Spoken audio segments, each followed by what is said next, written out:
Dios les bendiga, amados hermanos. Bienvenidos. Vamos a dar un fuerte aplauso al Señor Jesucristo. Amén. En esta oportunidad vamos a estar terminando ya el tema. Gloria a Dios, se mueve este pedestal. Vamos a terminar el tema de la teología del reemplazo. Bueno, aquí en la iglesia, ¿verdad? Obviamente en internet, pues vamos a seguir subiendo contenido que se relacione con el tema. Pues no sabemos cuánto tiempo, puede ser 1 año, 2 años, no sé, ¿verdad? Depende de cómo se porten estos amigos, ¿verdad? Vamos a analizar en esta noche de manera breve los argumentos más usados por estas personas, mismos que son empleados pues para confundir a la gente, para confundir a los hermanos, para que las personas que no conocen la Biblia pues sean confundidas por esta doctrina, por este movimiento. Gloria a Dios. Como ya lo hemos explicado en otras oportunidades, la teología del reemplazo es una enseñanza, un dogma, una idea que proviene del catolicismo romano, algo que el Vaticano estableció a partir del siglo IV. Después del concilio de Nicea, el edicto de Milán, el edicto de Tesalónica, el edicto de Constantinopla, todo aquel que no se sometió a la autoridad de la iglesia de Constantino fue perseguido, fue condenado, fue excomulgado del cristianismo, se le consideró como un hereje, como un cismático, etc. El pueblo judío no solamente en su mayoría no aceptó a Cristo, sino que tampoco aceptó este credo niceno y este concilio de Nicea, motivo por el cual desde ese día hasta el día de hoy ha sido perseguido y ha sido discriminado. Tenemos una línea histórica donde podemos ver las graves consecuencias de esta doctrina. Tenemos, primero que nada, la persecución de la naciente Iglesia Romana en el siglo IV al siglo X, más o menos.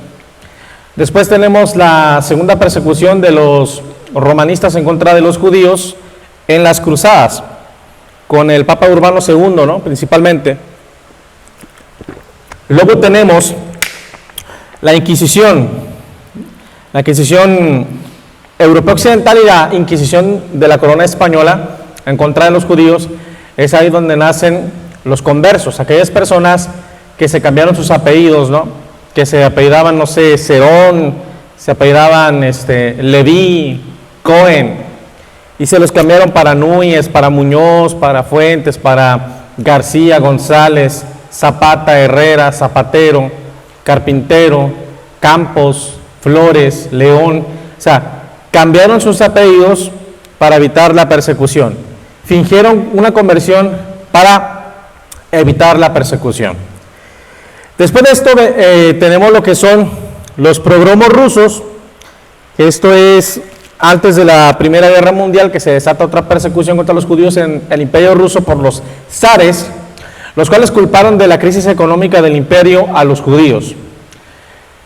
Sacaron un tratado falso, difamatorio, que se llamaba los Protocolos de Sion, en donde acusaban a los judíos de querer gobernar y dominar el mundo.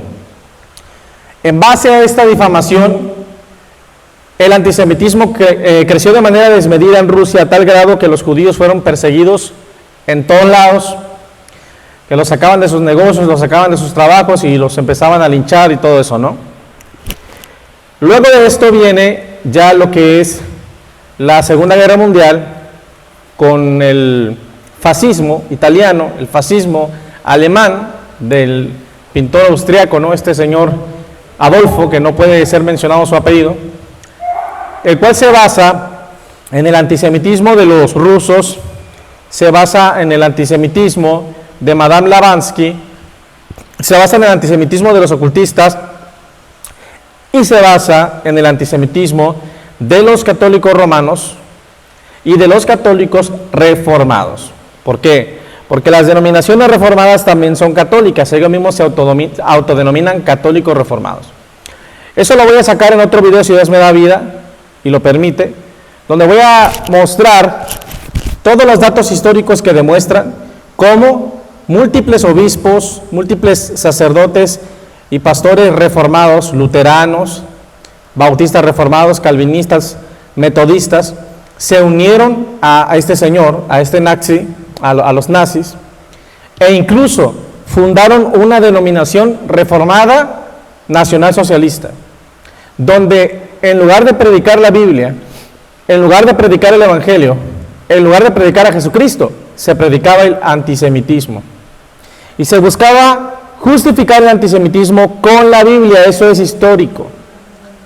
Por eso todos estos amigos reformados que vemos en las redes sociales atacar con tanta furia, con tanta vehemencia, atacar con tanto odio al pueblo judío, no están haciendo otra cosa más que seguir el ejemplo de sus antepasados, más que seguir el ejemplo de sus fundadores. Martín Lutero, aunque fue un hombre de Dios por una parte, que Dios usó para sacar a las personas, a las almas del romanismo, también era un gran antisemita. Tanto así que escribió un libro que se llamaba De los judíos y sus mentiras, o sobre los judíos y sus mentiras. Juan Calvino fue otro antisemita. Múltiples llamados padres apostólicos fueron antisemitas. Justino Mártir fue antisemita. Él fue el que estableció el argumento de que Dios había rechazado a los judíos y que la destrucción del templo era la prueba de que los judíos habían sido desechados o habían sido rechazados. Martín Lutero también esboza el argumento de Mateo 23, que ahorita lo vamos a ver, en el cual acusa a toda la nación de Israel de ser una generación de víboras. Entonces podemos ver cómo esta doctrina del reemplazo nunca fue enseñada por ningún apóstol, nunca fue enseñada por Jesucristo, ningún profeta de Israel anunció, profetizó esto. No hay ninguna parte en la Biblia que nos hable de un reemplazo. No hay ningún capítulo ni versículo en la Biblia donde diga que Israel ya fue desechado como pueblo de Dios. No existe una sola mención en la Biblia que nos diga, que testifique que el pueblo judío dejó de ser la nación escogida y que ahora la iglesia es la nueva nación escogida. No está en las Escrituras. En ninguna página de la Biblia. En ninguno de los 27 cartas del Nuevo Testamento está eso. En ninguno de los 66 libros que tenemos en el canon, que usamos nosotros, está eso. ¿De dónde lo sacaron? Del romanismo católico. Bueno, entramos en materia. Vamos a estar tirando, no nosotros, sino la palabra de Dios, más o menos como unos 20 argumentos que usan estos personajes para imponer su doctrina. Vamos para allá. Vamos a ir al revés, a ver.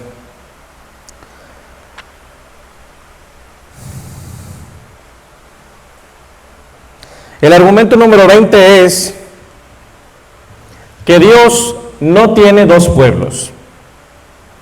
Eso es lo que ellos dicen. Dios no tiene dos pueblos. ¿Cómo podemos responder ese argumento? Muy fácil. ¿Dónde dice eso en la Biblia? ¿Dónde dice que Dios no tiene dos pueblos? Porque en mi Biblia no está eso. Segundo, lo que la Biblia habla no es de dos pueblos, sino de dos planes proféticos, uno para la iglesia y otro para Israel. Ahora, ellos te dan la cita bíblica que más adelante voy a atender, que dice que de dos pueblos Dios ha hecho un solo pueblo. ¿Cierto? Está hablando de la unidad. Está usando ese término para hacer alusión a una unidad. Es una unidad conceptual, no es una unidad literal absoluta. Aquí estamos varias personas reunidas. Yo puedo decirles, hermanos, nosotros somos un solo pueblo. ¿Eso quiere decir que somos una sola persona? No, somos varias personas que estamos en unidad. De eso está hablando la Biblia, una unidad conceptual, no literal, no absoluta. Ahora, Apocalipsis capítulo 7, versículo 5, nos habla de los 144,000 sellados. Apocalipsis 7, 4 al 5. Ahí vemos en operación, vemos que toman lugar 12,000 hebreos de las 12 tribus de Israel. Pero en el versículo 14 vemos una gran multitud que nadie puede contar de todas las naciones de la tierra. ¿Acaso eso no es dos pueblos? Claro que sí. El pueblo hebreo y la iglesia de Jesucristo. ¿Quién nos engañó para creer que Dios no tiene dos pueblos? Claro que tiene dos pueblos. Tiene a su Israel y a su iglesia. A su Israel y a su iglesia. Gálatas 6:16. Pasa a los que hacen esto, hablando de los gentiles, y al Israel de Dios. ¿Cuántos alaban al Señor Jesucristo? Vamos a dar un aplauso al Señor.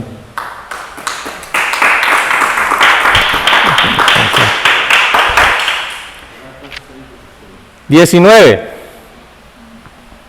¿Ok? A ver. Dice aquí, el que no crea, sí, el que no crea al Mesías será cortado del pueblo. Dan ese argumento, ¿no? Y tiene razón en el sentido, ¿verdad?, de que aquellos que no creyeran en Jesucristo serían cortados, serían desarraigados. Josué, te habla. En el caso de que del plan profético, de la posibilidad de entrar al cuerpo de Cristo, serían sacados, pero no para siempre. Porque Romanos 11, 25 al 26 nos demuestra que estas ramas desgajadas volverán a ser injertadas en su propio olivo cuando el tiempo de los gentiles se termine. Ese argumento entonces queda ahí refutado. 18. Ellos dicen, ¿ok?, que los judíos dejaron de ser pueblo escogido porque no creyeron en Jesucristo. Y eso también es falso, porque Romanos capítulo 11, 28 nos dice que el pueblo de Israel es enemigo por cuanto al evangelio, pero son amados por causa de los padres por la elección. Ellos no entienden que una cosa es la salvación y otra cosa es la elección. El pueblo de Israel, en el presente, la mayoría de ellos, no forman parte de la iglesia de Cristo porque no creyeron en el Señor, pero por la elección siguen siendo la nación escogida por los pactos, por las promesas que Dios le hizo a sus patriarcas, a sus padres. 17. Ellos dicen que Cristo llama a los judíos sinagoga de Satanás, ¿no? Y sacan un pasaje de Apocalipsis que dice que ha descubierto a los que se dicen ser judíos y no lo son, sino que son una sinagoga de Satanás. La situación aquí es que ese pasaje no está aplicando para toda la nación de Israel, sino solamente para el Sanedrín judío, que fueron los que entregaron a Jesús, solamente para el Sanedrín judío que en ese momento estaba persiguiendo a la iglesia de Cristo. No aplica para toda la nación de Israel. 16. Ellos dicen, ¿ok?, que no todos los que descienden de Israel son israelitas. Eso es cierto. Y en ese caso, esos que no son israelitas realmente serían los falsos, pero no toda la nación. ¿Me entiendes? 15. Los judíos mataron a Jesús. Bueno, la clásica. Esta acusación la hizo el romanismo católico, ¿sí?, a partir del siglo IV, y se acuñó un término que se le conoció, se le llamó como los deicidas, aquellos que mataron a Dios. Yo pregunto, ¿puede un hombre matar a Dios? ¿Puede ¿Puede un pueblo matar al Creador? No. O sea, en primer lugar, eso es ilógico. Segundo lugar, aquí voy a usar un argumento del pastor Josué. Está muy bueno. ¿Quiénes fueron los que literalmente mataron a Jesús? ¿Quiénes fueron los que lo crucificaron? Los gentiles, los romanos. El mismo Jesús dijo: el Hijo del Hombre será entregado en manos de gentiles para que lo maten. No fueron los judíos los que lo mataron. Y cuando Pedro dice: ustedes mataron al Hijo de Dios, está hablándole a los rabinos, al Sanedrín, le está hablando a los que estaban en el poder político religioso, a la cúpula, a la élite. No le está hablando a toda la nación de Israel. Porque si toda la nación mató a Jesús, si toda la nación de Israel mató a Jesús, Pablo mató a Jesús, Pedro mató a Jesús, Juan mató a Jesús, María mató a Jesús, y Jesús se mató a sí mismo porque él también era judío. O sea, hay que razonar. Le está hablando a la élite, a la cúpula gobernante. Ahora, dice 14, Jesús le llamó a los judíos raza de víboras. En Mateo 23. Ok. Les voy a preguntar qué dice ahí. ¿Dice judíos? ¿Dice Israel? ¿O qué dice ahí?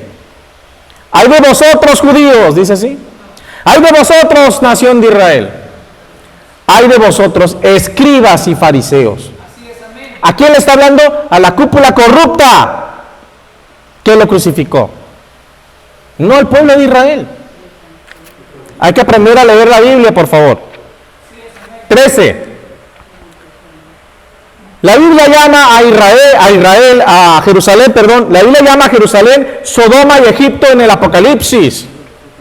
Cuando habla de los dos testigos, dice que ellos van a morir en Sodoma y Egipto, que es donde Jesús fue crucificado. Jesús no fue crucificado en el centro de Jerusalén, fue crucificado fuera de la ciudad de Jerusalén, a las orillas.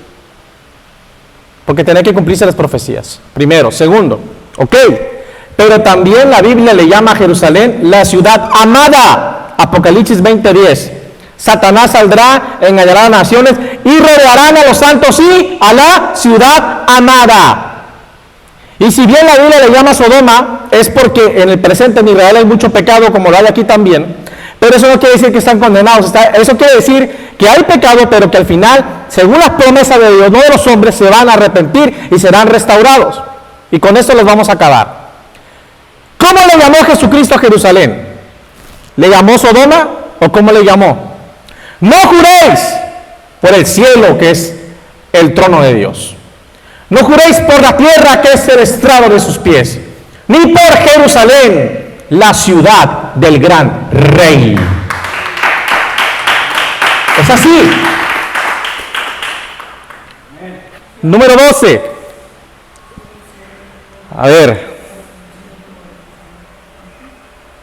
Ellos dicen es que hay partes en el Antiguo Testamento donde en la Biblia a Israel se le llama ramera, se le llama prostituta, pero también se le llama virgen. O sea, no solamente leas lo que te conviene. Cuando Israel pecaba y se iba a la idolatría, Dios los comparaba con una ramera que se vendía con sus clientes. Es que te prostituiste con Baal, te prostituiste con Acera, te prostituiste con los ídolos. Pero también Dios, por medio de Jeremías y otros profetas, anunció la restauración de Israel. Volverás con danzas, volverás con alegría, volverás con pandero, de nuevo serás levantada, de nuevo serás restaurada, Virgen de Israel. Porque aunque se haya prostituido espiritualmente, sería restaurada espiritualmente. Y para Dios, no importa cuánto pecado tengas, si te arrepientes, vuelves a estar limpio como la lana. Venid a mí, dice el Señor, y estemos a cuenta. Si sus pecados son rojos como el carmesí, vendrán a ser como la blanca lana. Porque cuando Dios perdona, perdona 100%. Porque Él no es un hombre para que mienta, ni hijo de hombre, para que se arrepienta. Por eso dice el salmista en la palabra de Dios: alabad al Señor de los ejércitos, porque su misericordia es eterna. Grande es Jehová, misericordioso, lento para la ira, grande es misericordia. Aleluya. Ok. Número 11. La profecía de Mateo 24. Jesús dice: ay de ti, Jerusalén, porque vendrán y te rodearán y te hollarán. No quedará piedra sobre piedra que no sea derribada, hablando del templo de Salomón. Eso es verdad. Pero también es verdad que la Biblia profetiza la restauración de Israel, la restauración de Jerusalén. Zacarías 14, Jehová será rey en Jerusalén, será uno su nombre. Apocalipsis 20:10 promete Dios restaurar el reino del Mesías en Jerusalén. No solamente hay que leer las profecías de juicio, también hay que leer las profecías de restauración. Y si eres bueno para quedar en el juicio, más bueno tienes que ser para la restauración. Porque si no, estamos diciendo que tenemos un Dios que solamente sabe castigar, pero no sabe amar y no sabe perdonar. Algo totalmente contrario a lo que presenta la Escritura. Esa es la promesa de Dios para Israel y para los gentiles, pero primero se la dio a Israel. Segunda de Crónicas 7:14, Dios hablándole a su pueblo Israel, étnico, a la nación de Israel, que está allá en Judea, en Jerusalén. ¿Sí? Dice, segunda de Crónicas 7:14, si se humillare mi pueblo sobre el cual mi nombre es invocado, está hablando de Israel, y buscaren mi rostro, y se humillaren, ¿sí?, y se apartaron de sus malos caminos, entonces yo iré desde los cielos, perdonaré sus pecados, sanaré su tierra. ¿Cuál tierra? La tierra de Israel. ¿Por qué no leen esos pasajes? Claro, no les conviene ese mi hermano Alfredo.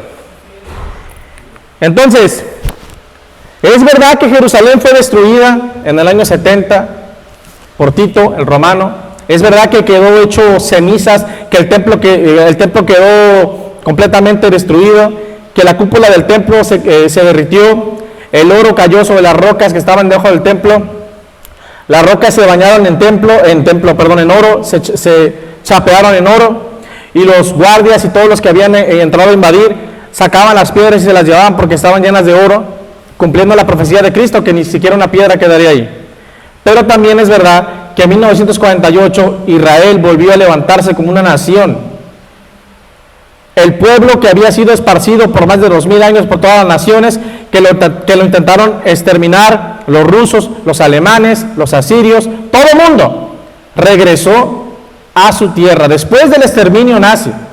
Los poquitos que sobrevivieron volvieron a poblar la nación de Israel, la nación judía, y volvieron a nacer de la muerte, cumpliendo la profecía del valle de los huesos secos, que cadáveres volvieron a la vida.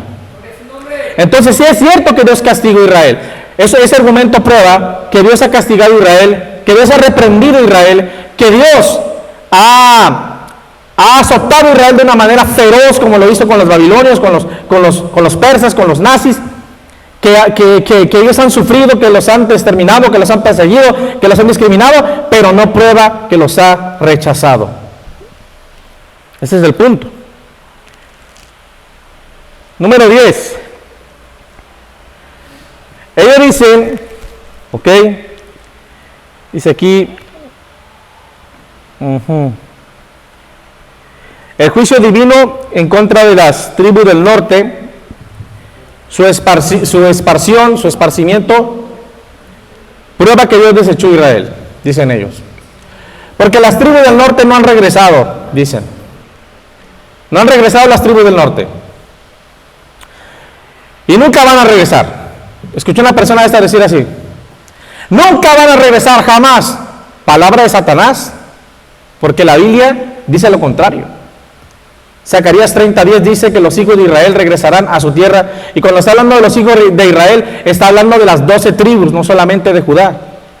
regresarán a su tierra. Amós 9:15, los traeré de nuevo a su tierra. Nunca más, nunca más, nunca más serán arrancados de ella.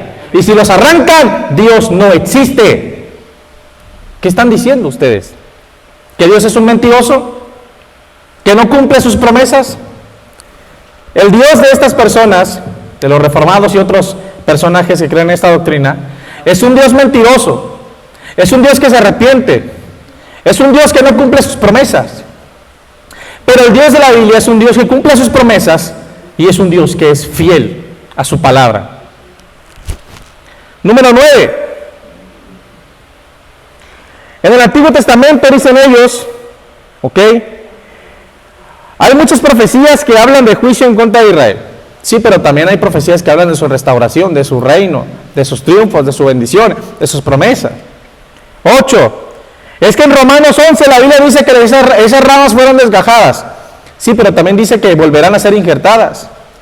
También dice que al final todo Israel se va a salvar. 7. Israel, dice aquí, a ver, fue quitado de la salvación porque fueron desgajados del olivo. ¿Qué? Fueron desgajados del olivo. Y como fueron desgajados del olivo, ya perdieron la salvación. A ver, ¿dónde dice en Romanos 11 que el olivo es la salvación? ¿Dónde dice ahí que ese olivo es la salvación? ¿Dónde dice ahí que ese olivo es Jesucristo? ¿Dónde dice ahí que ese olivo es Israel? No lo dice el texto, ellos lo dicen. Es una alegoría, es una figura retórica. Ahí viene la importancia de la hermenéutica. Es una alegoría que representa el plan profético de Dios. Ellos fueron sacados del trato divino, del plan profético, y en su lugar Dios puso a los gentiles en el plan profético. En el versículo 25 de ese capítulo dice que cuando la plenitud de los gentiles termine, todo Israel será salvo. Como está escrito, que vendrá de Sión el libertador, que quitará de Sión, de Jerusalén, el pecado. Y en Zacarías 13 la Biblia dice que llegará el día, versículo 1, que Dios restaurará a Israel, perdonará su pecado y nunca más se volverán a mencionar los nombres de las imágenes. No dice ídolos, dice imágenes. No habrá ídolos, no habrá imágenes, no habrá idolatría, no habrá abominaciones, porque vendrá el Espíritu de Dios que restaurará a su pueblo Israel. Zacarías 13:1. Hay que leer las Escrituras Sagradas. Ahora, vamos a ver. Número 6. El Evangelio es el reloj profético de Dios. No es Israel. Palabra del diablo, porque no está en la Biblia. No está en la Biblia. Ahora, ¿por qué decimos que Israel es el reloj profético de Dios? Porque Jesucristo nos dijo en Mateo 24 que cuando las ramas de la higuera estuvieran tiernas es la señal de que su regreso está cerca. Cuando vean esto, erguid vuestras cabezas porque vuestra redención está cerca, dijo Cristo. Ahora, la higuera representa a la nación de Israel. La higuera es un simbolismo que representa a esta nación. Otro punto. Las 70 semanas de Daniel, que es el círculo profético de la Biblia, no son dadas a los gentiles, son dadas a Israel. 70 semanas, le dice Dios a Daniel, están determinadas para tu pueblo. 70 semanas están determinadas para tu pueblo para quitar la prevaricación y el pecado en medio de él. Todas las profecías del Antiguo Testamento, todas las profecías mesiánicas, todas las profecías del reino milenial, todas las profecías que están por cumplirse, apuntan a Israel, no a la iglesia. Ahí no dice iglesia, dice Israel, hijo de Jacob, Sión, Jerusalén, Efraín. ¿Dónde dice iglesia ahí? Toda la profecía bíblica apunta a una palabra, Israel. Incluso en el Apocalipsis nos habla de Jerusalén, nos habla de la mujer de Apocalipsis 12 con 12 estrellas sobre su cabeza que representan las 12 tribus de Israel. Esta mujer que será perseguida, que huirá al desierto, que Dios la va a proteger y que después el dragón se irá a perseguir al resto de su descendencia, los que tienen los mandamientos de Dios, los judíos, y los que guardan el testimonio de Jesucristo, la iglesia. Perseguirá a los cristianos, perseguirá a los judíos. Todo es Israel en la Biblia. Por eso es el reloj profético de Dios. Por eso. Porque si el día de mañana en Israel construyen otra vez el templo de Salomón, estamos en los últimos tiempos. Porque según los Tesalonicenses capítulo 2 versículo 15 nos dice que el anticristo se sentará en el templo de Dios, haciéndose pasar por Dios. ¿Cuál templo? Si no hay templo en Jerusalén. Van a levantar el templo otra vez, abran los ojos. Por eso Israel es el reloj profético de Dios. No la iglesia, Israel. En Oseas 1, 9, 10, me pasa aquí una nota de mi pastor. Dios abandona primero a Israel, pero después lo restaura. No tengo Biblia. Sí, bueno. En esta profecía, claramente, que déjenme doy un trago aquí en mi café. Lo bueno que casi no me apasiono, porque si me apasionara sería un problema. Aquí les estamos hablando con amor. Oseas 1, 9, 10. Sí, bueno, yo conozco la escritura, pero si la quieren leer, pues mejor, ¿verdad? Por una parte Dios juzga a Israel y le dice, ¿sí? Nunca más volverás a ser mi pueblo, nunca más seré tu Dios, yo no soy su Dios, ustedes no son mi pueblo. Y ese pasaje ellos lo sacan de contexto y lo usan para decir, mira, aquí dice Dios que Israel ya no es su pueblo. Pero no te sacan el pasaje de ese mismo profeta Oseas, donde Dios promete restaurar a Israel. Y dice, y llegará el día en que ustedes me clamarán, yo les responderé, ustedes me llamarán Padre, ustedes me serán por hijo, yo seré por padre, y ustedes serán mi pueblo y yo seré su Dios. Entonces hay una restauración ahí. Si quiere pásame la Biblia, pastor, yo aquí yo me encargo. Bueno, pasamos al otro punto. 5. Ok. Gracias por la Biblia, me gustó el regalo. Oseas 1:9. Y dijo Dios, ponle por nombre Lo-Ammi, porque vosotros no sois mi pueblo, ni yo seré su Dios. ¿Sí? Ahí está en la Biblia. Dios ha desechado a Israel. Aquí lo dice, versículo 10.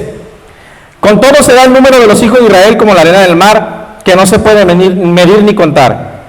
Y en todo lugar de donde les fue dicho, ustedes no son pueblo mío, les será dicho, ustedes son hijos del Dios viviente.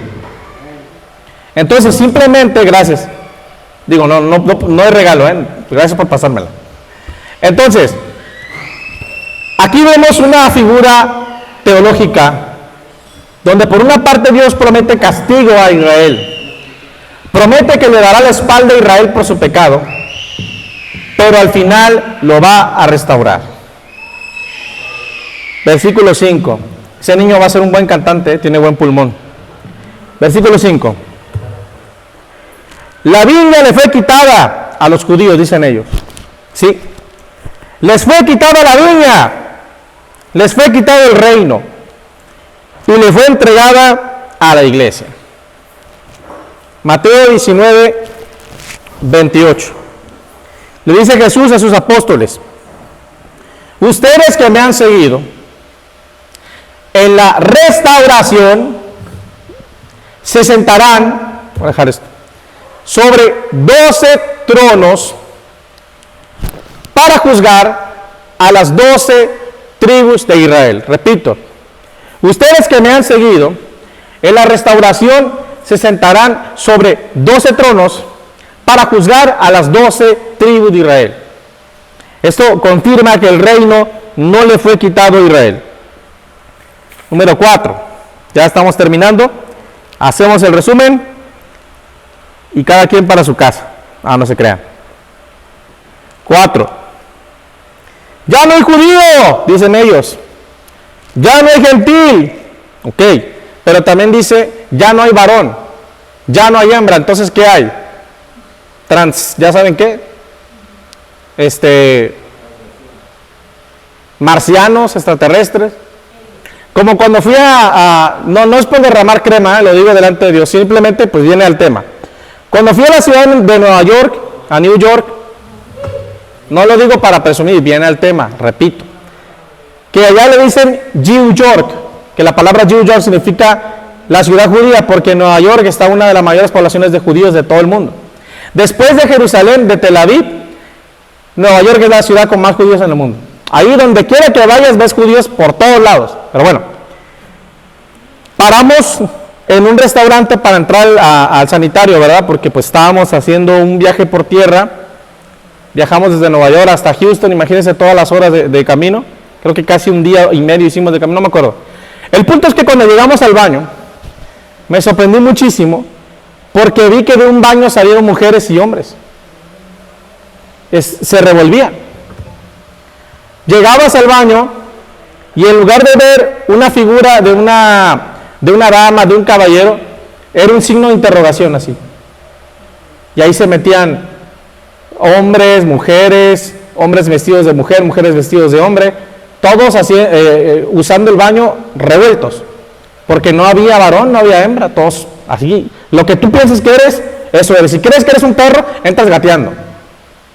Me quedé impactado de la situación. ¿Por qué? Porque es una ciudad progresista demócrata, ¿sí? Corrompida, depravada. Entonces, si tomamos ese texto, no hay judío, no hay gentil, no hay varón en hembra, entonces vamos a hacerle caso a estos locos que dicen que no existe el género, no es masculino ni femenino, no, el cuerpo no importa, es lo que tú pienses. Entonces, imagínense a dónde vamos a llegar. No, el texto está hablando que en la salvación, el contexto habla de eso, ante los ojos de Dios, en cuanto a la importancia, en cuanto al amor que Dios nos tiene, en cuanto a la salvación de nuestras almas, no hay varón, no hay judío, no hay gentil, porque todos somos iguales ante los ojos de Dios. Porque Dios nos ama igual a todos, de eso está diciendo Pablo. No está diciendo que no hay judíos, él mismo es judío. Ay, por el amor de Dios. Como para... No, mejor me callo. Número 3. Vamos a calmar esta carnucha porque que se someta. Porque si no, imagínense. Número 3. De ambos pueblos hizo Dios un solo pueblo, por eso Israel ya no es pueblo de Dios. En todo caso, este texto probaría no que Israel ya no es pueblo, sino que Israel es pueblo fusionado con toda la humanidad. No te lo está desechando. Pero vuelvo y repito, el contexto habla de la unidad conceptual. Todos, ya, no hay privilegios, no hay cosa. Incluso Pablo habla de la pared intermedia que hace división. Y es que literalmente había una pared. Literalmente en Jerusalén había un muro que dividía a los judíos naturales de los judíos conversos y de los gentiles. Todos iban a adorar a Dios en el templo, pero no todos podían revolverse. Porque había un muro que los dividía, un muro que los separaba a unos de otros. Por eso Pablo dice que Cristo derribó esa pared intermedia. De ambos pueblos hizo uno. ¿Por qué? Lo acabo de explicar. Porque ante Dios ya todos somos iguales. Pero eso no anula los pactos, eso no anula las promesas, eso no anula las profecías, eso no anula la elección de Dios Israel. El plan profético de Dios para Israel no queda anulado por la entrada de los gentiles. Al contrario, eso confirma la misericordia de Dios, que no solamente decidió salvar a Israel, sino que decidió salvar a toda la humanidad, como dice Pablo, 1 Timoteo capítulo 2 versículo 1, orad por todos los hombres, tú sí, tú no, chusma, no, todos los hombres, para que vivamos quietos y reposadamente en toda piedad y contentamiento, porque esto es bueno y agradable delante de Dios, el cual quiere que todos los hombres sean salvos y vengan al conocimiento de la verdad. Porque hay un solo Dios y un solo mediador entre Dios y los hombres, Jesucristo hombre, el cual se entregó en rescate por todos. Todos. Este sí, este no, este sí, este no. Eso es el diablo. Eso no es la Biblia. 2. Ellos dicen, a ver, que las promesas y los pactos ya no son para Israel, son para la iglesia. Incluso vi a un amigo que se llama Marco Quinteros, un pastor reformado. El domingo lo estaba viendo en la mañana antes de bajar el culto, que subió un video y dice, ¿de quién son las promesas dadas a Israel? Son de la iglesia, no son de Israel. Ay, Dios mío. Pues primero de Marco Quintero, capítulo 5, versículo 10 será. Porque en este libro sagrado no está. Ahí no dice iglesia, ahí dice Israel. A eso se le llama supersesionismo. El supersesionismo es reemplazar una teología por otra, una doctrina por otra. Es decir, por ejemplo, si la Biblia dice, déjame pensar en un ejemplo claro. La Biblia, por ejemplo, anuncia,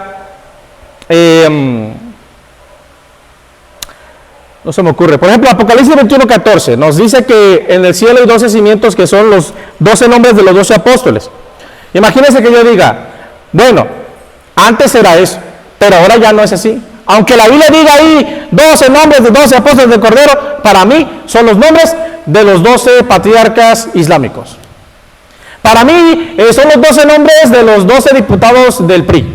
Oye, pero ahí dice apóstol, no me importa, no son los apóstoles, es Calderón, Cedillo. Oye, ¿qué onda? Como para tal, ¿verdad? Digo, con amor, igual se lo decimos con amor. Pero sí, o sea, es increíble, es una cosa aberrante. Bueno, ¿cómo refutamos esto? Se lo voy a leer aquí. Me lo sé de memoria, no es por presumir, es por alardear, no es cierto. Me lo sé de memoria, pero vamos a leerlo. Romanos 9, 1 al 5. Vale.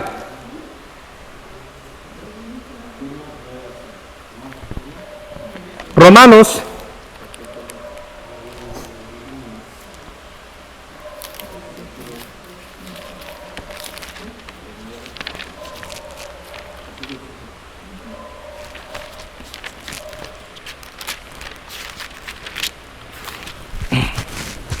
quien lo tenga, dígame.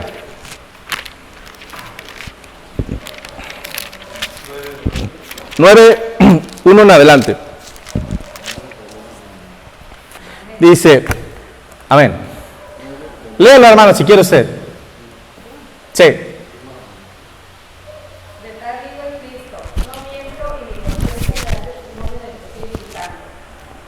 Amén.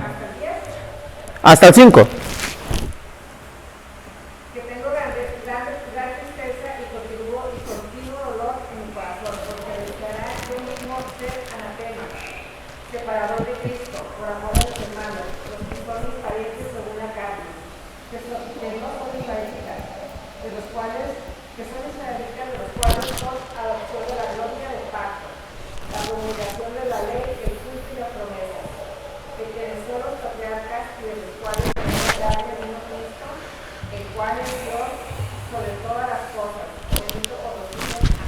Amén.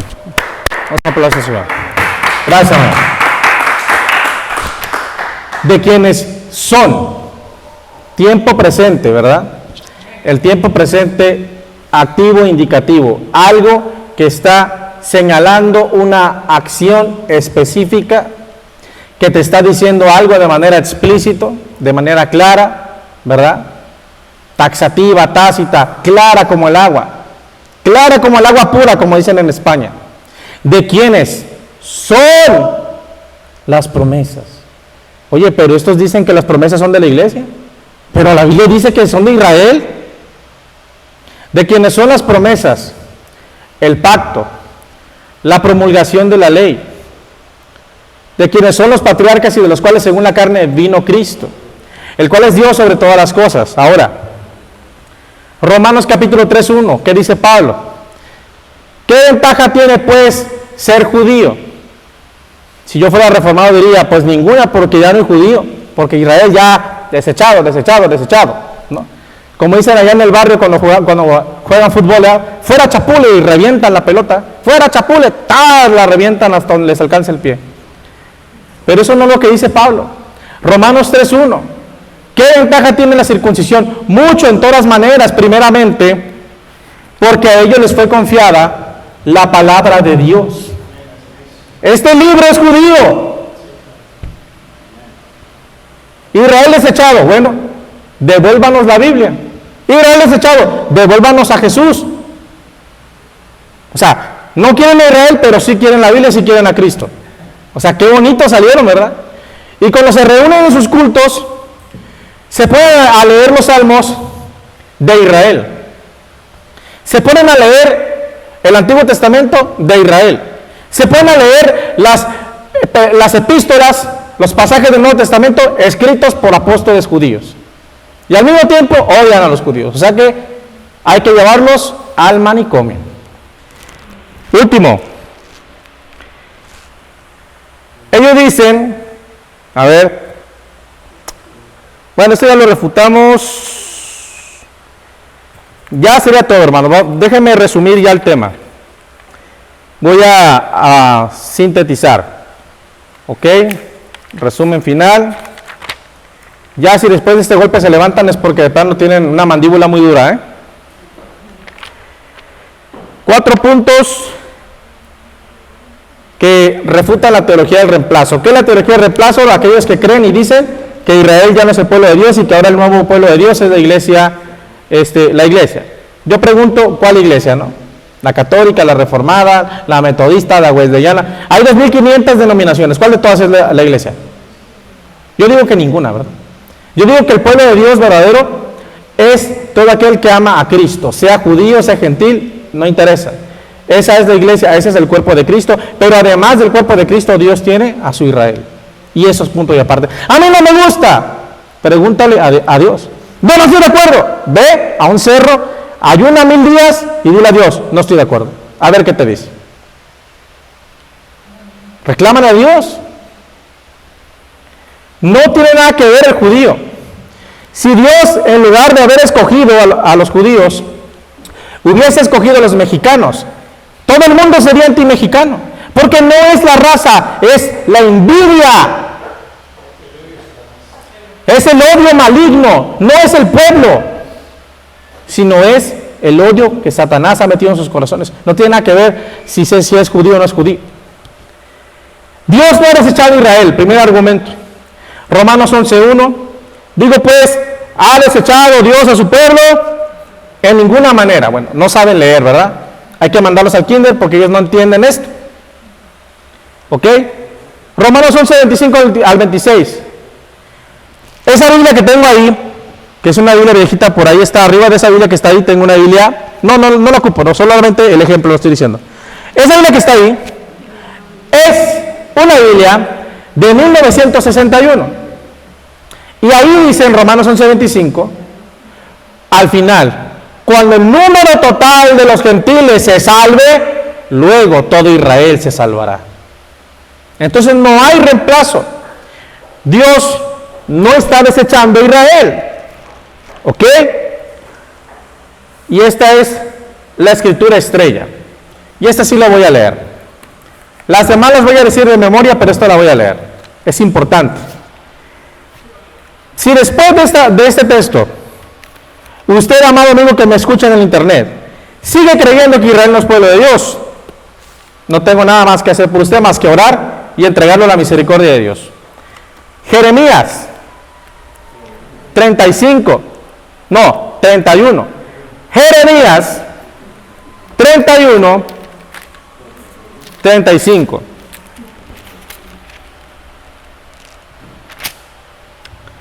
Así ha dicho Jehová, que da el sol para la luz del día y la ley de la luna, que parte el mar y braman sus ondas. ¿Ok? Jehová de los ejércitos es su nombre. Si faltaren estas leyes delante de mí, ¿qué leyes? Las leyes del universo. Si faltaren estas leyes delante de mí, dice Jehová, también la descendencia de Israel faltaría para no ser nación delante de mí eternamente. 37. Así ha dicho Jehová, ¿sí? Así ha dicho Jehová. 2 puntos, seguir. Si los cielos de arriba se pueden medir, ¿usted ha visto una persona con una regla tratando de medir el universo? A menos que esté loca, ¿no? ¿Sí? Si los cielos de arriba se pueden medir y explorarse abajo los fundamentos de la tierra, no hacen un hoyo. Ay, es que, sí, se han hecho hoyos. Ese pastor está mintiendo, sí se hacen hoyos. ¿Hasta el fundamento de la tierra han llegado? No, entonces, silencio. Si se puede explorar el fundamento de la tierra, también yo desecharé a toda la descendencia de Israel por todos sus pecados, dice Jehová. Oye, que están pecando. Para eso tienen un padre que los corrige, y duramente. Oye, que hicieron esto. O sea, ¿y tú no haces nada? Santurrón, ¿tú no haces nada? Pero bueno. Ok, pasamos al segundo punto ya. Vamos a bajarle a la intensidad. Pobre chamuquito va a estar bien noqueado, ¿eh? Segundo, las promesas, los pactos, la promulgación de la ley, ¿ok? Está vigente para Israel. Las profecías mesiánicas están vigentes, ya lo leímos. Romanos 9, Romanos 3, ¿ok? Zacarías 14, Jehová será rey, será uno su nombre, Jerusalén. Apocalipsis 20, los 1000 años se darán en Israel, en Jerusalén. 3. El reino de Israel será restaurado.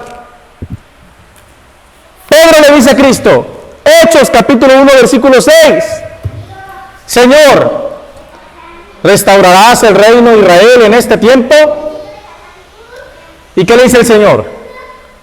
No les toca a ustedes saber los tiempos, las sazones que el Padre puso en su sola potestad.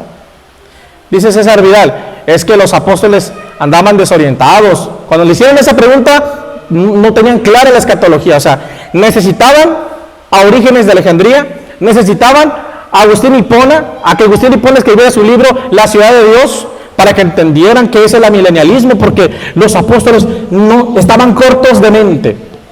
Imagínate el falso profeta que está diciendo eso. ¿No dijo Pablo que el misterio de Dios ha sido revelado por profetas y apóstoles por el poder del Espíritu Santo? Efesios capítulo 3, versículo 1 al 5. ¿No dice Pedro, segunda de Pedro 3, 1 al 2? Esta carta les escribo, diciéndoles que tengan memoria de todo lo que los profetas han dicho y del mandamiento del Señor y Salvador dado por vuestros apóstoles. Pero dice este cuate que ellos no entendían. Miqueas 4:2. De Suiza saldrá la ley. De donde era Calvino, de Suiza saldrá la ley. De Londres saldrá la ley, de donde es la confesión reformada bautista. De Londres saldrá la ley. Del Vaticano saldrá la ley. De la Ciudad de México saldrá la ley. Eso dice la Escritura. De Jerusalén saldrá la ley y Jerusalén será la cabeza de las naciones. Jerusalén, el pueblo de Israel en el final de los tiempos, sí, aunque le duela a los antisemitas, gobernará el mundo, porque no será Israel, será Jesucristo, el Hijo de Dios, gobernando en Israel.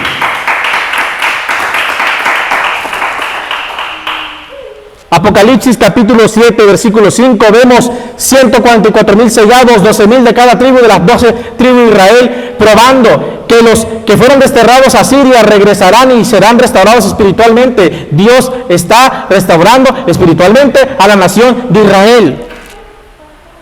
Mateo 19, 28, ustedes que me han seguido, le dice Cristo a sus apóstoles, se sentarán sobre 12 tronos para gobernar a las 12 tribus de Israel. Apocalipsis 21, 12 al 14. La ciudad tiene 12 columnas, dice Juan el apóstol. 12 columnas que tienen los nombres de los 12 papas primeros. Los nombres de los 12 pastores fundadores de la iglesia luterana, calvinista o de los wesleyanos. No. 12 columnas con los 12 nombres de los 12 patriarcas de los hijos de Israel. No que los habían desechado. En la Nueva Jerusalén están los nombres de los patriarcas. Háganle un favor al mundo y tomen una Biblia y léanla. Y aprovechando también, vayan a la escuela a aprender a leer y escribir porque no saben leer. Ustedes no saben leer, pues. Versículo 14. Y el muro de la ciudad tenía 12 cimientos, que son los 12 apóstoles del Cordero, los cuales eran mexicanos, eran suizos, eran alemanes. No, eran judíos. Bueno, número 4. La Biblia no nos enseña reemplazo. La Biblia nos enseña adopción.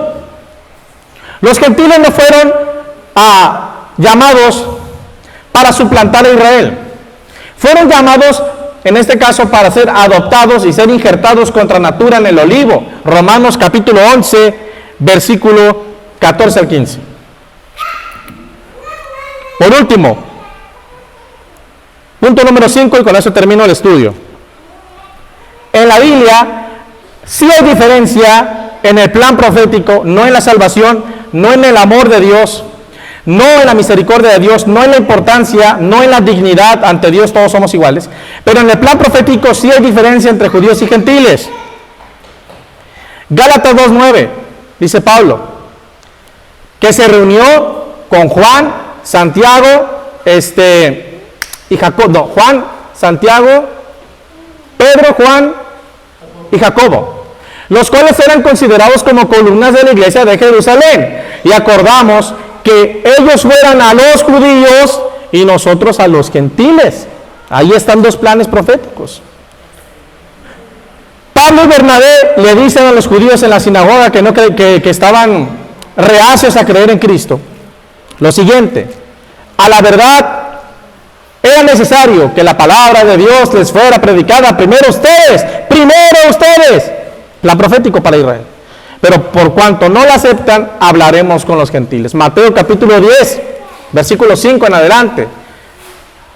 A las aldeas de los samaritanos no entren, dice Jesucristo. No entren por camino de gentiles, sino id antes, primeramente, como prioridad, a las ovejas perdidas de la casa de Israel. Dos planes proféticos. Romanos 1:16, porque no me avergüenzo del evangelio, porque es poder de Dios para salvación al judío primeramente y después al griego. Hechos 9:15, dice Ananías a Pablo que Cristo le dijo: ve, porque instrumento escogido me es este para llevar mi nombre ante los gentiles y ante los hijos de Israel. Gálatas 6:16, todo aquel que practique estas cosas, hablando de los gentiles, pasa a ellos y al Israel de Dios.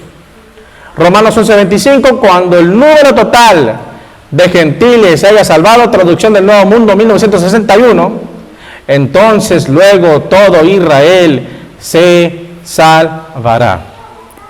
Hermanos, la Biblia no nos enseña que Israel fue desechado. El apóstol Pablo, inspirado por el Espíritu Santo, nos dice que Dios no desechó a Israel, a su pueblo al que antes conoció. El apóstol Pablo promete por el Espíritu Santo, profetizando, que al final todo Israel se va a salvar, que todo Israel será salvo.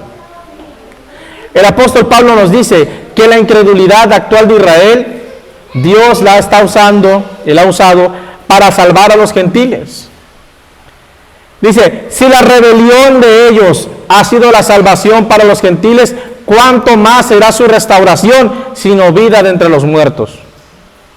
Entonces, nosotros no podemos agarrar la Biblia y pisarla y decir, a mí me importa más lo que diga César Vidal, lo que diga Juan Manuel Vaz o cualquier otro amigo.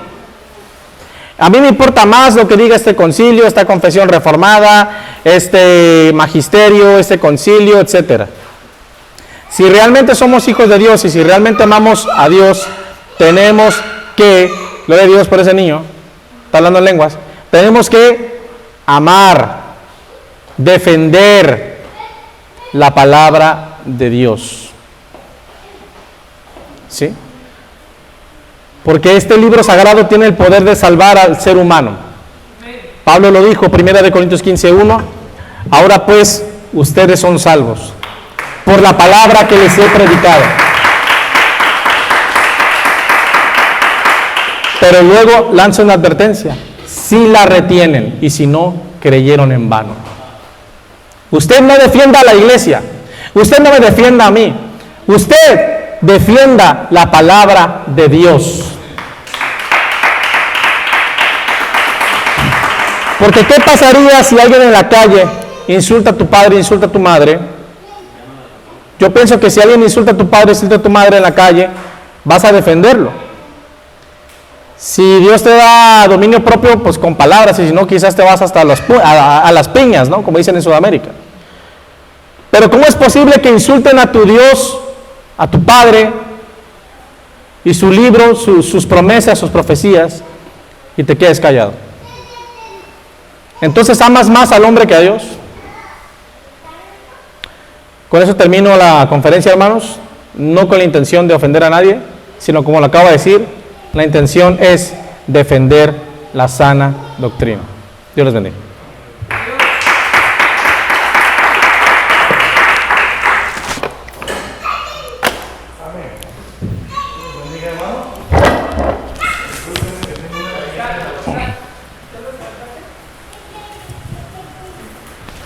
Termina de comerte eso primero.